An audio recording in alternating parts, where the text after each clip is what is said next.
오늘 함께 보실 말씀은 로마서 6장 10절에서 14절 말씀입니다.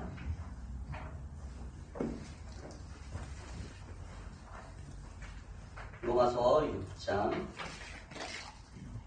10절에서 14절 말씀 같이 보도록 하겠습니다.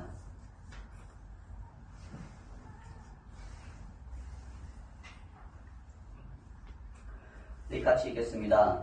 그리스도께서 죽으신 죽음은 죄에 대해서 단번에 죽으신 것이요 그분이 사시는 삶은 하나님을 위하여 사시는 것입니다.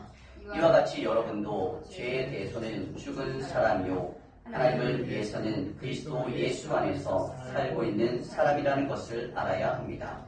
그러므로 여러분은 죄가 여러분의 죽을 몸을 지배하지 못하게 해서 여러분이 몸의 정욕에 굴복하는 일이 없도록 하십시오. 그러므로 여러분은 여러분의 지체를 죄에 내맡겨서 불의의 연장이 되게 하지 마십시오. 오히려 여러분은 죽은 사람들 가운데서 살아난 사람답게 여러분을 하나님께 바치고 여러분의 지체를 의의 연장으로 하나님께 바치십시오. 여러분은 율법 아래 있지 않고 은혜 아래 있으므로 죄가 여러분을 다스릴 수 없을 것입니다. 아멘. 오늘은 카운트 6번째 시간 죄와 죽음이라는 제목으로 함께 말씀을 나누도록 하겠습니다. 제가 먼저 문제를 하나 내려고 합니다. 여러분, 만약에 거꾸로 가는 시계가 있다고 생각을 해보세요. 자, 12시를 딱 맞춰놓은 상태에서 12시 상태에서 시간을 가게 했어요. 근데 12시부터 딱 출발했는데 이 시계가 거꾸로 가는 거예요. 자, 그럼 문제. 이 거꾸로 가는 시간은 하루에 몇 번 정확한 시간을 알려줄 수 있을까요? 3번. 1번.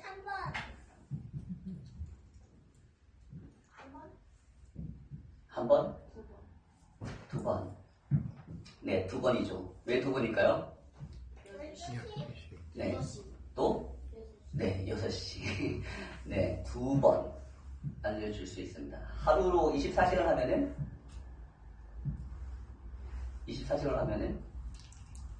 4번이 될 수도 있죠. 네, 12시가 2번이 오니까 6시도 2번이 오니까 하루에 4번 정확한 시간을 알려줄 수 있어요. 그렇다면 여러분은 이 시계를 쓰겠어요? 안 쓰겠어요? 네, 안 쓰겠죠. 왜 안 쓸까요? 네, 고장났으니까. 네, 거꾸로 가는 시계를 하루에 4번 시간 맞추려고 12시인지 6시인지 알아보려고 그렇게 시계를 쓰는 사람은 없겠죠. 그래서 아무도 쓰려고 하지 않을 거예요. 그렇다면 그 시계를 제대로 가게 고쳐야 되겠죠. 지난 명절에 고향을 방문했을 텐데 저희 아이들을 데리고 수요일을 맞아서 설교를 갑자기 하게 되면서 거기 교회를 같이 간 적이 있어요. 근데 아이들이 거기 교회를 식당을 둘러보더니 시연이가 딱 눈썰미가 있더라고요. 거기 목사님한테 물어보는 거예요. 목사님, 왜 여기 지금 다 시간이 다 틀려요? 네, 하더라고요. 보니까 1분 차이가 나요. 1분. 여기는 1분인데 저기는 2분. 네. 그렇게 되고 왜 시기가 틀리냐고 말하는 것을 들은 적이 있습니다. 그랬더니 목사님이 당황하셔가지고 왜 다르지? 내가 다시 다 고칠게 이렇게 말씀하시는 것을 들은 적이 있습니다.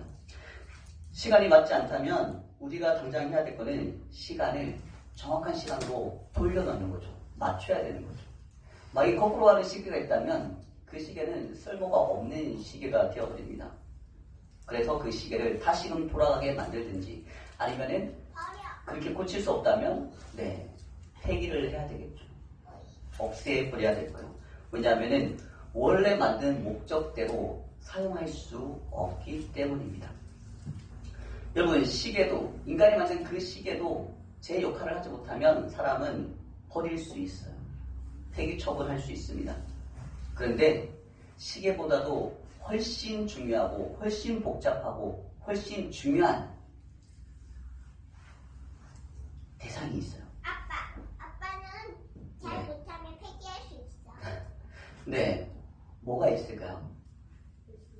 네, 예수님이 아니라 바로 사람이죠.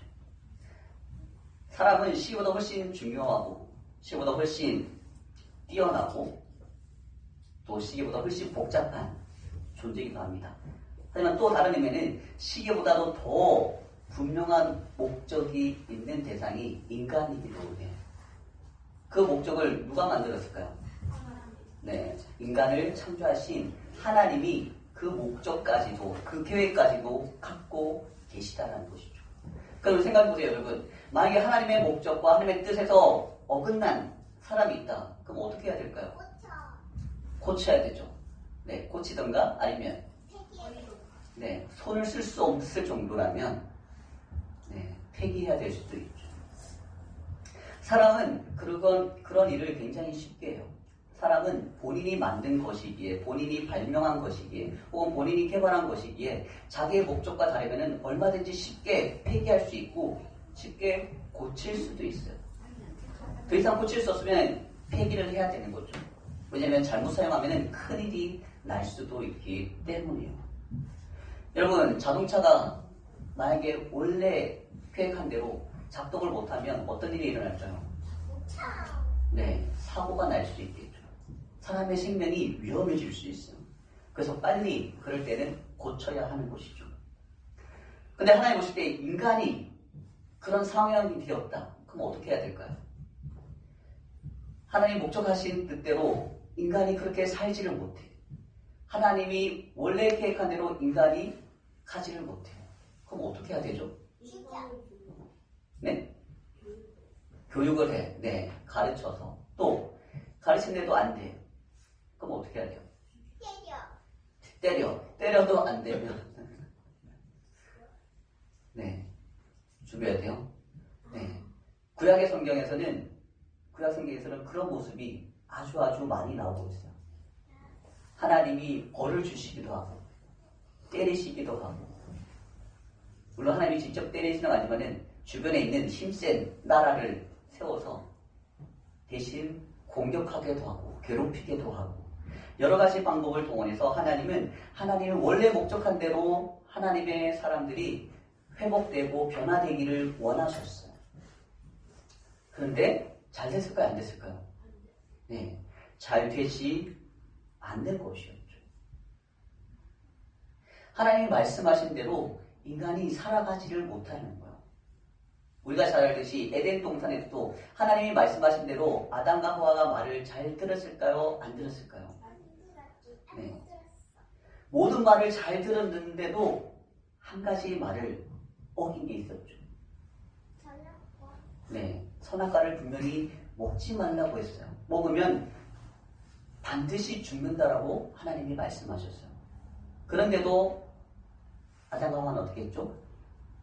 그것을 먹어버렸어요. 먹지 말라 하면 더 먹고 싶어져. 네, 먹지 말라고 하면 네, 더 먹고 싶어지는 게 네, 지금 우리들의 본성이 되어버렸어요. 지금 우리의 본성이 되어버렸어요. 근데 원래 하나님 만든 인간의 모습은 그런 모습이 아니었어요. 청개구리의 모습이 아니에요. 네, 청개구리들은 하지 말라는 대로 하죠. 시키는 대로 엄마 말 안 듣죠. 그래서 청개구리라는 별명도 생기는데 하나님이 원래 만든 인간의 모습은 그런 모습이 아니었어요. 근데 자꾸만 청개구리처럼 엇나가게 만드는 존재가 있어요. 누군지 아세요? 네, 사탄이요. 사탄은 하나님을 원치 않는 피조물이었어요. 이 세상에서 유일하게 하나님을 원치 않는 피조물, 그리고 자신이 하나님과 같이 되고자 했던 교만한 피조물이었어요. 자기가 선악과를 먹으면 되잖아. 이미 사단은 그 전에 선악과를 먹은 것과 같은 일을 저질렀어요. 본인이 하나님이 되기 위해 하나님의 말씀을 어기고 하나님을 원치 않는 삶을 택한 것이죠. 그래서 하나님을 떠나게 돼요. 그래서 자기가 주인인 듯한 삶을 살아가게 되는 것이죠. 대신 뭐가 없어요? 하나님이 없기 때문에 하나님에게 있었던, 하나님이 우리에게 주시는 모든 은혜가 끊어져 버리게 되었어요. 여러분, 하나님이 우리에게 얼마나 많은 은혜를 베풀어 주시는지 아세요? 하나님은 우리에게 지금도 엄청난 은혜들을 베풀어 주고 계세요. 그 은혜를 받아 누리며 살아가는 사람이 바로 하나님의 자녀들이에요. 근데 내가 교회를 다니면서도 그 은혜가 뭔지 모르고 살아간다면 우리는 은혜로 살아가는 삶이 아니라 뭐로 살아갈까요? 사단처럼 자기 자신의 능력으로 살아가려고 하는 사람들이에요. 그 능력은 어떤 능력인지 아세요? 시한부 인생처럼 끝이 있는 능력이에요. 제한된 능력이에요. 곧 소멸될 수밖에 없는, 곧 사라져버리는, 그 생명이 시들어버리는 능력인 것이죠. 하지만 지금 내게 있다라는 그 만족으로, 그 기쁨으로 살아가고 있는 자들이에요.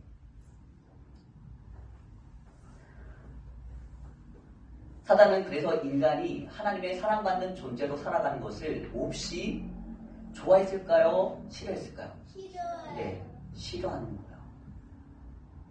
전에 또 그런 일을 겪은 적이 있는데, 사랑이 없는 사람은 다른 사람이 서로 사랑하는 모습을 보면은 굉장한 열등감을 느끼고 피의식을 가져요.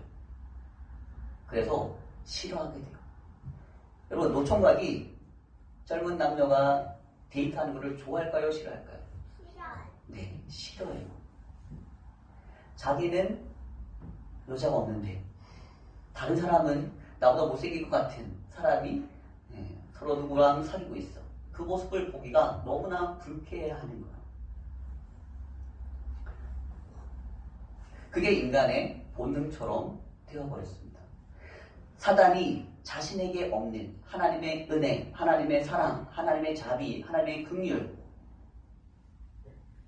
그리고 하나님이 도우시는 그 모든 손길을, 거기서 배제된 그 사단이 하나님의 사랑과 돌봄을 받는 인간을 볼 때 너무나 싫었던 것이죠. 그래서 그 인간에게 몰래 다가가서 뭐라고 유혹하나요? 네, 하나님이 하지 말라는 것을 반대로 시키죠. 그래서 뭐라고 거짓말을 해요? 너가 이걸 먹으면 누구처럼 될 것이다? 하나님처럼 될 것이다. 원래 그게 누구의 꿈이었어요? 네, 사단이 가지고 있는 꿈이고 바램이었어요. 그 꿈과 바램을 누구에게 심어줘요? 네, 인간에게 집어넣은 것이죠. 이걸 먹으면 하나님같이 될 거야. 마치 하나님이 그걸 싫어해서, 그걸 원치 않아서 너희한테 먹지 못하게 한 것처럼 속인 것이죠. 하나님은 원래 인간을 어떻게 만들었어요? 원래 인간을 하나님의 형상대로 만드셨어요. 그 의미는 하나님은 하나님이 가진 모든 것을 인간에게 주기 원하셨다는 것이죠. 하나님은 원래 인간에게 주기 원했던 것인데 사단은 뭐라고 거짓말해요? 너에게 주기 싫어서 못 먹게 한 것이야 라고 속였던 것이죠. 여러분, 어떤 사람이 정말 아내를 사랑해서 열심히 돈을 벌어서 아내 몰래 돈을 열심히 자기 용돈을 모아서 저축을 하고 있었어요. 그래서 돈이 많이 모였어요. 근데 그걸 알게 된 다른 사람이 그 부인에게 어떻게 말을 할까요? 남편이 너 몰래 돈을 모으고 있어. 뭐 하려고?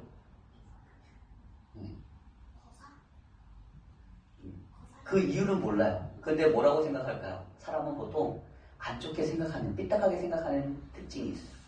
남편의 마음을 모르고 이 사람은 옆에서 남편이 몰래 돈을 모은다고 생각하고 자기의 생각대로 말하는 것이죠. 남편이 너 몰래 돈 모아서 다른 여자랑 여행 가려고 하고 있어. 이런 말을 했다고 해봅시다. 그럼 그 아내의 마음이 어떻게 될까요? 의심이 쌓이겠죠.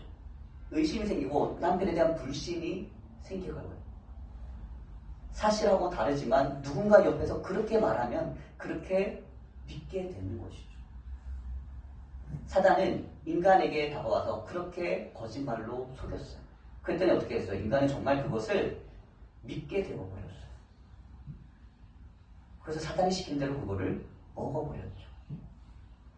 그 결과가 지금 우리의 상황이 되어버렸고 우리의 모습이 되어버렸습니다. 우리도 죄 가운데 태어나서 죄인으로 살 수밖에 없는 인생이 되어버린 것이죠. 근데 아담과 하와가 나쁜 것이 아니에요. 내가 그 자리에서도 우리도 똑같이 했을 거예요. 나 같으면 안 그랬을 거다. 여러분 그렇게 생각해요? 우리 아이들은 그런 것에서 되게 쉽게 속을 수 있어요. 네. 특히 내가 하고 싶은 거, 내가 원하는 것과 관련되면 쉽게 속아 넘어갈 수 있어요. 우리 아이들 지금 아이들이 그런 생각을 하더라고요. 자기가 하고 싶은 걸 못하게 하면은 엄마 아빠가 나를 어떻게 한다고 생각해요? 네, 엄마 아빠가 나를 사랑하지 않는다고 생각해요. 게임 못하게 하면 어떻게 생각해요? 엄마 아빠는 나를 사랑하지 않아. 시연이 그렇게 생각하지? 네, 엄마 아빠가 사탕을 못 먹게 한다든지 라면을 못 먹게 한다든지 자기가 하고 싶은 것을 못하게 하면은 다 엄마 아빠가 나쁘다라고 생각을 해요. 그게 우리 죄인된 인간의 본성이 되어버린 것이죠. 우리는 이미 어떻게 보면 고장난 시계가 되어버렸습니다. 하나님이 원하는 대로 정상적인 시간의 흐름을 따라 가지 않고 거꾸로 내가 원하는 방향으로 반대 방향으로 우리는 가게 되는 것이죠. 요즘 저희 아이들이 토요일에 이투스 모임에 가는데 거기서 성경 말씀이 요나서의 말씀이에요. 그래서 아이들이 계속해서 요나서 말씀을 듣고 계속해서 배우고 있는데 요나가 어떻게 했죠? 하나님이 어디로 가라 그랬어요? 다시스. 니느웨로 가라 그랬죠. 네, 니느웨로 가라 그랬는데 어디로 갔어요? 네, 다시스로 가죠. 하나님의 뜻과 계획과 마음은 요나가 니느웨로 가는 거였어요. 거기 가서 사람들에게 복음을 외치는 거였어요. 그들이 살아날 수 있는 방법을 알려주는 것이었어요. 근데 요나는 그게 싫어서 어떻게 해요? 다른 방향의 배를 타고 가는 거였어요. 그때 하나님은 굉장히 친절하게 다시 그 요나를 어떻게 해요? 네, 그 물고기를 통해서 다시금 제자리로 돌아오게 급행으로 다시금 돌아오게끔 하나님이 도와주시죠. 우리는 그렇게 하나님이 원하는 길로 가는 것이 아니라 내가 원하는 길을 찾아가는 그런 어리석은 삶을 살아가는데 길들여져 있고 익숙해져 있습니다. 하나님은 그렇게 말씀하지 않았지만 내가 원해서 내가 바래서 다른 길을 계속해서 고집하고 살아가는 것이죠. 그게 결국 어떤 모습이냐? 우리가 죄인의 모습으로 살아가고 있다는 것입니다. 죄와 죽음에 대한 말씀을 나누지만 저는 우리의 죄에 대한 항목들을 오늘 나누려고 하는 게 아니에요. 어떤 죄가 있는지 성경에 말하는 7가지 중대 범죄에 대해서 제가 얘기를 나누고자 하는 게 아니에요. 죄가 무엇인지에 대해서 우리는 잠깐 그 부분에 대해서 이해하고 그 결과가 무엇인지 우리가 살펴보려고 합니다. 여러분, 죄가 무엇일까요? 뭐가 죄일까요?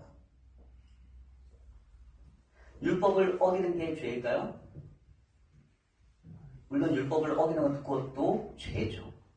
하지만 하나님이 우리에게 죄의 문제를, 죄의 근원적인 문제를 다시금 말씀해 주셨어요. 예수님을 통해서.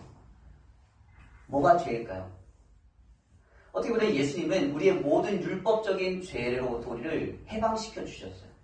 우리 율법을 너무 많이 어겼죠. 우리 사실 율법도 잘 몰라요. 그러죠? 성경에 율법이 몇 가지 항목이 나오는지 아세요? 네. 뭐 그걸 찾아본 사람들이 하는 얘기는 저는 다 찾아보진 않았지만 613개의 율법 조항이 있다 그래요. 거기서 또 두 개로 나누시면 하라는 긍정의 명령과 하지 말라는 부정의 명령이 있죠. 그래서 그게 쉽게 나눠지더라고요. 2, 4, 구구단하면 2, 4 뭐죠? 2, 4, 8. 네, 248. 248개는 긍정의 율법이요. 이걸 해라. 안식일을 지켜라. 하나님을 사랑해라. 하라라는 긍정의 율법이 248, 248개가 있고 하지 말라는 건 몇 개가 있죠? 쉽게 그렇게 비유하죠. 하루에 한 가지씩 해서 365일이니까 365개가 있다고 해요. 248개의 긍정의 명령과 365개의 부정의 명령이 있어요. 그래서 총 613개의 율법이 있다고 해요. 여러분 그걸 다 알아요? 몰라요? 저도 몰라요. 그러면 지킬 수 있을까요? 못 지킬까요? 모르는데 어떻게 다 지켰으면?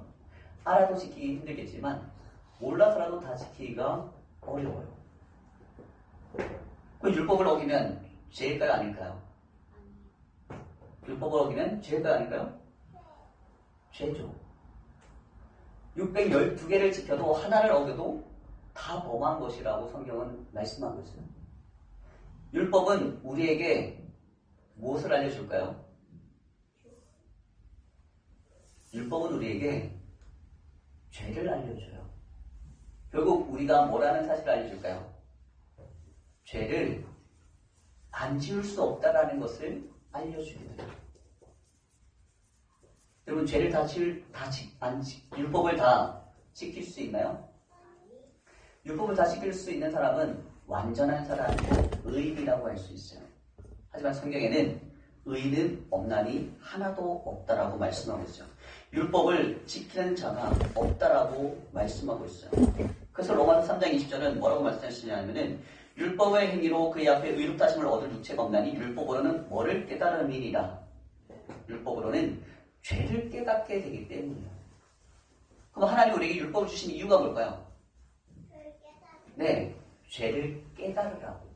너희는 죄인이라는 것을 알라라는 것이었어요. 근데 우리는 그거를 잘못 사용하죠. 그걸 어떻게 사용할까요? 내가 지키려고 사용할까요? 아니면은 너가 안 지켰어요? 라고 사용할까요? 네, 너 안 지켰어 라고 우리는 사용을 하는 거예요. 말씀을 주신 이유는 뭐 때문에요? 다른 사람을 비방하고 다른 사람의 잘못을 발견하라고 줬을까요? 아니면 너 자신을 보라고 줬을까요? 네, 너 자신. 나 자신을 보라고 말씀을 주시고 율법을 주신 거지 다른 사람의 죄를 찾아보라고 주신 게 아니에요. 뭐 숨은 그림 찾기 하듯이 다른 사람의 죄를 찾으라고 하나님은 말씀하지 않았어요. 그렇게 하는 거는 율법을 잘못 사용하는 거예요. 율법은 철저하게 내가 죄인이라는 것을 깨닫게 하기 위해서 하나님이 주신 거예요. 왜?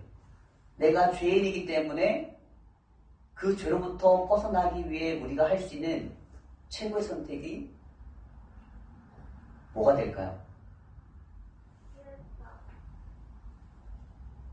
왜 우리가 죄인이라는 것을 깨달아야 될까요? 하나님은 왜 우리가 죄인이라는 것을 깨닫게 하셨을까요? 깨달으면 뭐가 달라지죠? 달라지는 게 없어요. 내가 죄인이라는 걸 깨달았어요. 그럼 내가 그 죄값을 치를 수 있어요? 죄로부터 내가 자유로워질 수 있어요? 없어요. 내가 이렇게 하면 안 되는데 우리 아이들도 다 알아요. 근데 하고 싶어요? 안 하고 싶어요? 네. 애들한테 게임 시간 1시간을 딱 줘요. 1시간만 해. 1시간 하고 나면 1시간 했으니까 이제 그만해야지 싶어요? 아니면 몰래 숨어서 더 하고 싶어요? 그냥 우리 앞에서 더 하지. 네, 더 하려고 하죠. 네, 온갖 핑계로 더 하려고 하는 마음이 있어요.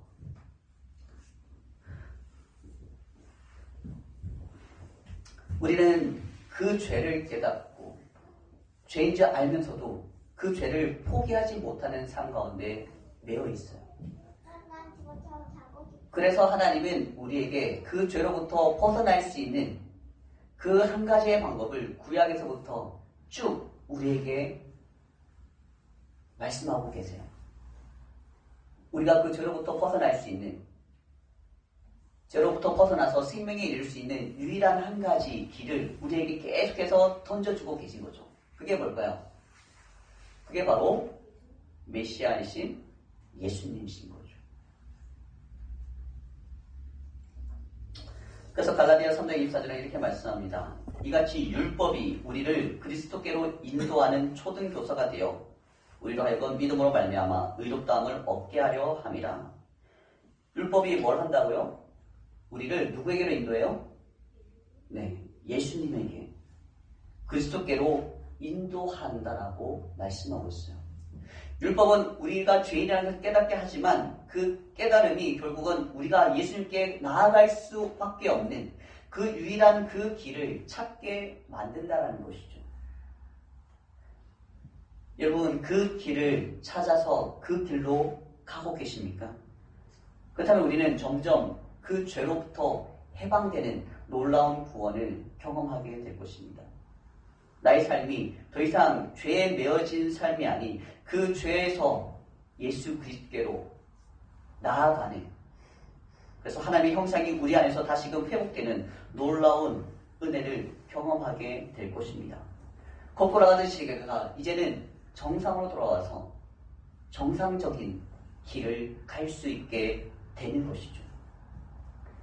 하나님은 우리가 그런 삶을 살 수 있도록, 우리가 죄인 되었지만 하지만 그 중에서도 우리를 사랑하셔서 우리를 위해 예수 그리스도를 보내주셔서 우리가 그 예수 그리스도를 믿고 온전한 죄로부터의 해방을 경험하게 하신 것이죠.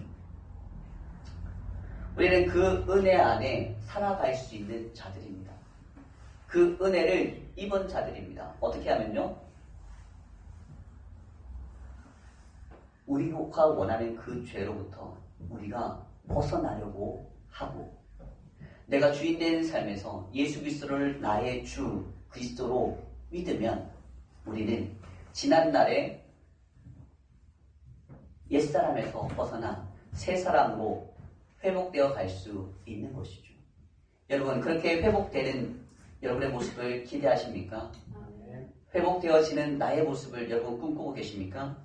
그렇다면 우리는 모든 율법 가운데서 그 죄로부터 우리는 벗어나는 놀라운 은혜를 경험해 가야만 하는 것이죠.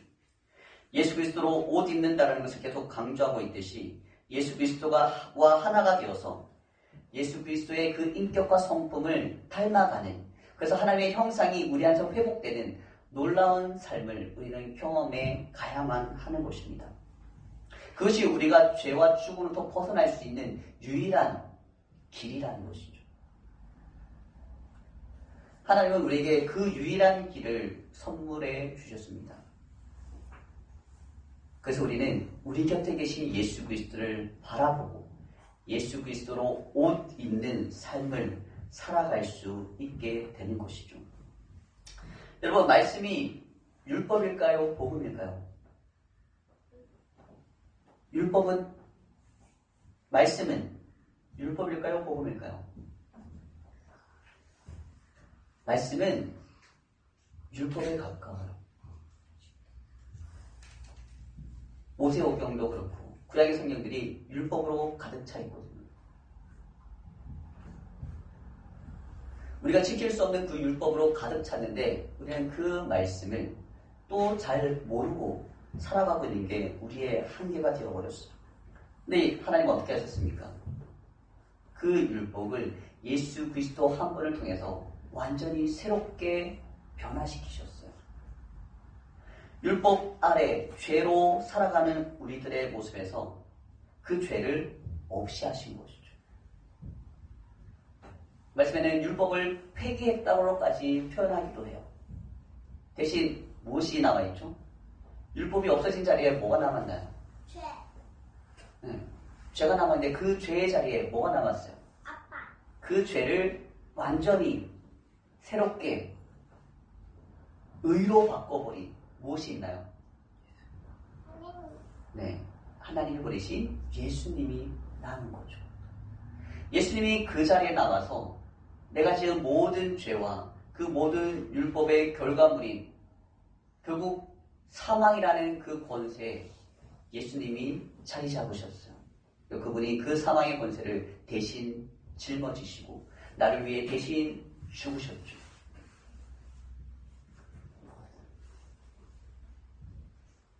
이미 율법의 결과, 율법을 통해서 심판받아야 되는 우리는 예수 그리스도의 그 죽음으로 심판을 이미 받은 자들이 되어버렸습니다. 그래서 우리는 율법 아래 거하는 것이 아니라 그 율법을 자신의 생명으로 대신한 예수님이 우리에게 보여주신 사랑과 은혜로 우리는 살아가는 삶을 살 수 있게 되었어요. 그래서 우리는 예수님 안에서 새 생명을 얻은 거예요. 새 생명을 얻었으니까 이제는 어떻게 살아가야 되죠? 누구를 따라 살아가야 되나요? 여전히 나에게 죄를 가져다주는 사단을 따라 살아가야 될까요? 아니면 우리에게 생명을 주시는 예수님을 따라 살아가야 될까요? 우리에게 새 생명을 주신 예수님을 따라가야 하는 것이죠. 11절 말씀, 오늘 말씀에 이렇게 분명히 말씀합니다. 이와 같이 여러분도 죄에 대해서는 죽은 사람이요 하나님을 위해서는 그리스도 예수 안에서 살고 있는 사람이라는 것을 알아야 합니다. 우리는 죄에 대해서 죽은 사람이 되었습니다. 예수 그리스도께서 주신 생명 안에서 우리는 새 생명을 얻게 되었기에 이제는 그 생명을 따라가야 하는 자들이 된 것이죠. 그래서 13절 말씀에 뭐라고 말씀하십니까? 여러분의 지체를 죄에 내맡겨서 불의의 연장이 되게 하지 마십시오. 오히려 여러분은 죽은 사람들 가운데서 살아난 사람답게 여러분을 하나님께 바치고 여러분의 지체를 의의 연장으로 하나님께 바치십시오. 이제는 더 이상 사단의 종이 되어서 죄의 길을 걸어가는 삶이 되어서는 안 되는 것이죠. 우리를 하나님께 바치라고 말씀하고 있습니다. 우리의 삶이, 우리의 몸이 의의 병기가 되도록, 의의 자녀가 되도록 우리를 하나님께 바쳐야 하는 것이죠. 우리는 은혜 아래에 있는 자들입니다. 죄가 우리를 다스릴 수 없는 것이죠. 가인은 누구를 죽였나요? 네, 동생 아벨을 죽였죠. 아벨을 죽이려고 할 때 하나님이 나타나셔서 그에게 경고하신 것이 있어요. 뭐라고 경고하시는지 아세요? 하나님은 가인이 아벨을 몹시 미워하고 싫어하고 그 안에 분노가 차올라서 정말 죽이고 싶어하는 마음까지 보셨어요. 그 마음이 곧 뭐예요? 그 마음을 누가 줬을까요? 네, 사단이 그런 마음을 가인에게 집어넣었어요. 어제까지만 해도 아무렇지도 않았던, 어제까지만 해도 한 가족이었고 함께 살아가는 가족이었는데 갑자기 어떤 이유로 원수처럼 되고 죽이고 싶은 마음이 막 걷잡을 수 없이 막 일어나고 있어요. 그 감정에 사로잡혀서 자기가 자기를 어떻게 할 수 없는, 주체할 수 없는 그 분노에 사로잡히게 되었어요. 그게 어디서부터 왔을까요? 원래 그에게 있던 마음이 아니에요. 사단이 가지고 있는 마음이었어요. 그 마음이 가인에게 들어와 버린 거죠. 근데 가인은 그 마음을 그 스스로 제어할 수가 없었어요. 스스로 그 마음을 내려놓을 수가 없어요. 아니야, 나는 내 동생을 사랑해. 내 동생은 내 가족이야.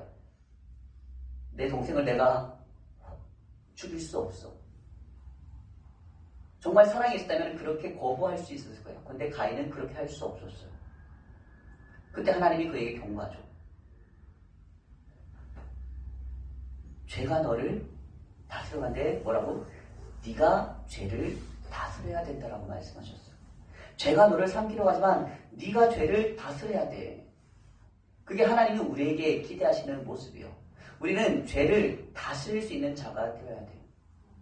죄가 나를 다 집어삼키면 우리는 죄인으로 살아갈 수밖에 없어요. 하지만 그 저주로부터 예수님이 우리를 해방시켜 주셨어요. 그분이 그 저주를 떠안아서 우리를 위해 대신 십자가를 지셨기 때문이죠. 우리를 그 죄로부터 해방시켜 주셨어요. 그래서 우리에게 다시금 말씀하시고요. 여러분이 은혜 안에 있으면 죄가 여러분을 다스릴 수 없을 것입니다. 율법 아래 있으면 죄가 우리를 다스릴 수 있어요. 왜? 율법이 그 죄를 정하거든요. 너 이렇게 했잖아. 너 저렇게 했잖아. 요즘 아파트 자취장이 되어서 반상회도 하고 그런 일을 하고 있는데 사람들은 다른 사람의 잘못을 계속해서 밝혀내려고요. 이 사람이 이런 말 했어요. 이 사람이 전에 저렇게 했어요. 계속 다른 사람의 잘못과 허물을 들춰내려고 해요. 그리고 뭔가 파헤치려고 해요. 근데 제가 그거 하려고 회장이 됐을까요? 아니거든요. 저는 웬만하면 그냥 다 덮어버리고 가려고 하는 그런 위치 가운데 있어서 그들이 하는 말을 귀담아 듣지 않아요. 물론 중대한 범죄를 저질렀다면 신고를 할 수도 있겠지만 사소한 일 가지고 그렇게 막 따져두고 들고 싶지는 않아요. 근데 사람은 기본적으로 그런 본성이 있어요. 누가 뭔가 잘못하면 그것을 파헤치려고 하는 것이죠. 따져들려고 해요. 왜? 사단의 영향력 안에 있거든요. 율법으로 그리고 법으로 사람을 심판하고 싶어 하거든요. 우리가 여전히 율법 안에 있으면 우리는 계속해서 누군가를 심판하려고 할 거예요. 자기 자녀를 심판하려고 그러고 자기 부모를 심판하려고 그러고 친한 친구도 심판하려고 그러고 가까이 지내는 사람도 하루아침에 뭔가 잘못된 걸 보이면 심판하려고 들 수 있어요. 사랑이 우선인 것이 아니라 은혜가 앞서는 것이 아니라 법이 앞서기 때문에 그래요. 그래서 지방에나 교단 총회에 가면은 뭐 때문에 사람들이 서로 갈등이 생긴지 아세요? 법 때문에 그래요.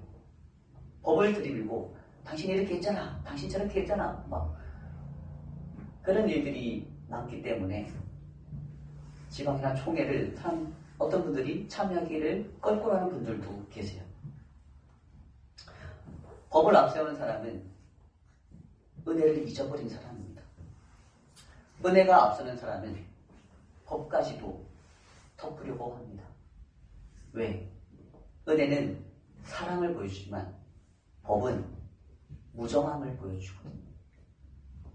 하나님은 우리에게 사랑을 요구하시지 법을 들이대시지 않습니다. 그 은혜를 우리 모두가 깊이 경험할 수 있게 되기를 예수님으로 축복합니다. 예수님은 그에게 모든 말씀을 하나님과 함께 인간에게 주신 분이시지만 정작 이 땅에 오셨을 때 제자들에게 법으로 제자들을 심판하지 않으셨어요. 제자들이 그렇게 부족하고 연약하고 모자랐을지라도 그 제자들을 율법 조항 하나하나 들이밀면서 너 이거 안 했지? 이거 안 지켰지? 너 언제 몇 월 며칠 몇 시에 이 율법 어겼지? 이렇게 따지지 않으셨어요. 왜? 예수님이 그들에게 보여주고 하는 것은 율법이 아니라 사랑이고 은혜였기 때문이에요. 그들이 죄가 없어서 선택을 받고 그가 정결해서 예수님의 제자가 되었을까요? 절대 그렇지 않다라는 것이죠. 만약 그랬다면 누구도 예수님 곁에 머물 수 없을 것입니다. 예수님 곁에 가려고 하지 않았을 거예요. 가기만 하면 예수님이 뭐라고 말씀하세요? 너 어젯밤에 이런 죄를 저질렀지. 그 죄가 드러날까봐 무서워서 누가 가까이 가겠습니까? 예수님은 절대 그러지 않으셨다는 것을 우리가 기억했으면 좋겠습니다. 하나님도 마찬가지고 예수님은 우리에게 원하는 것은 자비와 사랑이지 결코 심판과 율법이 아니라는 것을 우리가 알았으면 좋겠습니다. 그리고 내 삶 가운데 하나님이 놀라운 은혜로 매일매일 나를 돌보시고 계시다라는 그 사실을 깨닫기를 예수님으로 축복합니다. 그 은혜와 사랑을 깨달아갈 때 우리의 삶에 놀라운 변화와 회복이 일어날 수 있습니다. 그 은혜가 끊어지는 순간 우리는 사단처럼 변해가게 돼요. 다른 사람의 잘못만 보면 그걸 들춰내야 되고 신고해야 되고 고소해야 되고 따져 물어야 되고 책임을 지게 만들어야 되고 그 삶으로 갈 수밖에 없어요. 왜? 사단이 그렇게 만들기 때문에 결코 하나 될 수 없는, 결코 회복될 수 없는, 결코 화목할 수 없는 관계로 인간의 관계를 깨뜨리기 때문에. 하지만 사랑은 그 모든 허다한 허물을 덮어버리고 신분과 지위 고하를 막론하고 하나가 될 수 있는 놀라운 역사를 이룬다는 것을 우리가 분명히 기억했으면 좋겠습니다. 그리고 그것이 나를 통해서 이루어져야 되는, 성취되어야 되는 하나님의 뜻과 계획인 것을 우리가 온전히 볼 수 있기를 예수님으로 축복합니다. 그렇다면 내가 그 사랑의 통로가 되어서, 축복의 통로가 되어서 나를 통해 그 깨어졌던 관계들이 놀랍게 회복되고 죄와 죽음으로 어둠으로 가득한 그 세상이 빛과 생명으로 가득한 축복의 자리로 변화되는 것을 경험할 수 있게 될 것입니다. 그리고 내 삶 가운데 비춰주고 계신 하나님의 그 크신 사랑과 빛이 얼마나 크고 놀라운지를 우리는 깨닫게 될 것입니다. 먼저 내 안에 말씀하시고 부어주시는 그 생명의 말씀과 하나님의 살아있는 그 사랑이 우리 가운데 깊이 경험되기를 우리가 사모하며 나아갑시다. 그리고 그 사랑을 회복하고 은혜를 경험한 나를 통해서 그 사랑과 은혜가 내 주변에, 내 가족에게, 이웃에게 흘러가는 놀라운 회복의 역사가 일어나기를 또한 함께 사모하며 나아갑시다. 함께 기도하겠습니다. 이 시간 기도할 때 하나님, 죄와 중으로 고장나고 잘못된 길을 걸어가는 우리의 모습들을 이 시간 주님 앞에 내려놓습니다. 이제는 예수님의 생명 가운데 우리가 예수님의 제자로 나아갈 수 있기를 소망합니다. 하나님의 사랑과 은혜 안에서 우리가 하나님의 형상을 회복하는 자들로 나아갈 수 있기를 기대합니다. 우리 모두가 더욱더 주님께 가까이 나아가는 하나님의 은혜 앞에 반응하는 믿음의 사람들이 될 수 있도록 인도하여 주시옵소서. 나의 회복 가운데 내 주변에 이 회복이 일어나는 축복의 통로가 되게 하여 주시고 열매 맺는 삶이 될 수 있도록 역사하여 주시옵소서. 소망에 함께 기도해 나가겠습니다. 할렐루야. 함께 하시는 아버지 하나님, 이 시간을 주님 앞에 나아갑니다. 우리 삶을 주님 앞에 깨뜨립니다. 하나님, 그렇습니다. 우리는 너무나 연약하고 부족합니다. 하나님, 이 죄된 세상 가운데서 율법과 법 가운데 살아가는 우리들로 그것이 길들여지는 우리의 모습들을 이 시간 고백합니다. 사랑하는 가족이어도 법 앞에 쉽게 서로를 고소하고 고발하고 비호하고 정죄하는 그 삶의 모습들을 보며 우리는 살아가고 있습니다. 사랑의 모습을 찾기가 힘들고 은혜를 찾기 힘든 이 시대 가운데서 우리 그 놀라운 은혜와 사랑을 부르시는 예수 그리스도를 우리가 바라보며 나아갑니다. 그 예수 그리스도를 우리가 품고 나아갑니다. 우리가 그 길을 걸어가게 하여 주시옵소서. 우리에게 날마다 보신 놀라운 은혜와 생명의 풍성한 것, 그 생명과 은혜가 우리 삶 가운데 놀랍게 역사되는 모습들을 보게 하여 주시고 날마다 깊은 그 사랑을 깨달아 경험하여 주시옵소서.